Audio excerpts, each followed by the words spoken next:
సాక్షాత్తు శివుడుగా నా కళ్ళకి శివయ్యగా కనిపిస్తున్న బాలయ్య గారికి వందనాలు.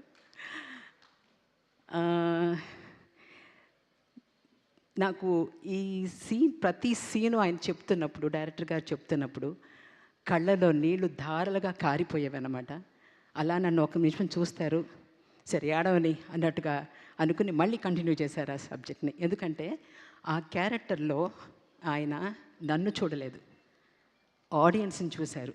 ఓహో, ఇలా ఇలా ఎమోషన్ అవుతారన్నమాట అనేది ఆయనకి అక్కడే తెలిపోయింది.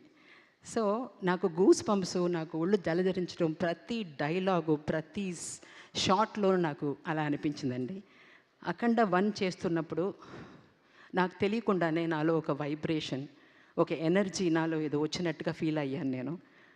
అఖండ 2, అఖండ తాండవం చేస్తున్నప్పుడైతే అసలు నా జన్మ సార్థకమైందండి. ఈ క్యారెక్టర్ చేస్తున్నప్పుడు అలా అనిపించింది. ఈ సినిమా ప్రతి ఒక్కళ్ళు, తమిళ్లో చెప్పాలంటే ఇది పడమిల్ల పాడం అని చెప్పచ్చు. ప్రతి ఒక్కళ్ళు ఈ సినిమా చూడాలి, పాఠాలు నేర్చుకోవాలి, పిల్లలు ముఖ్యంగా చూడాలి. సార్ అన్నట్టుగా నాకు బెంగగా ఉంది ఫ్యూచర్ ఆఫ్ ద కిడ్స్ చూస్తుంటే. స్కూల్స్లో వేసి చూపిస్తే, ఈ సమ్మర్ క్యాంప్స్లో వేసి ఈ పిక్చర్ని వేసి చూపిస్తే బాగుంటుందేమో అని నాకు అనిపిస్తుందండి. తప్పకుండా అందరూ ఈ పిక్చర్ చూడాలి, పాఠాలు నేర్చుకోవాలి. దేశభక్తి, దైవభక్తి అంటే ఏమిటో ఇది చూస్తేనే తెలుస్తుంది. సార్ అన్నట్టుగా ఈ పిక్చర్ని ఎవరు మిస్ చేయకూడదు. నేను తెలుగులో నాకు ఒక చిన్నప్పుడు ఒక సినిమా చేశానండి, కానీ ఇది నా మొదటి సినిమాగా నేను భావిస్తున్నాను. దేవుడు, శివదేవుని నిర్ణయం అని నేను చాలా గట్టిగా నమ్ముతున్నాను. ఎలా అంటే, విష్ణు అంశ పేరు కలిగిన మన డైరెక్టర్ బోయపాటి శ్రీనివాస్, మన హీరో బాలకృష్ణ, నా మేనేజర్ చలపతి అనే ముగ్గురు కలిసి శివాంత సినిమా అయిన అఖండలో ఒక శివభక్తుడు తల్లి పాత్ర చేయించడం ఒకటి.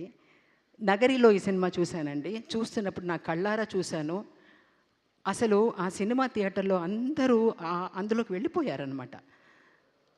చాలా ఆనందించాను నన్ను రిసీవ్ చేసుకున్న విధం. నా సీన్ వస్తున్నప్పుడు అందరికీ ఒళ్ళు పులకరించి కళ్ళల్లో నీళ్లు వచ్చాయి. అంటే నాకు అక్కడే సినిమా షార్ట్లోని ఎన్ని టేకులు చేస్తున్నా అన్ని టేకుల్లోనూ గ్లిజరిన్ లేకుండానే నేను ఏడ్చాను. అది మన డిఓపి గారికి తెలుసు.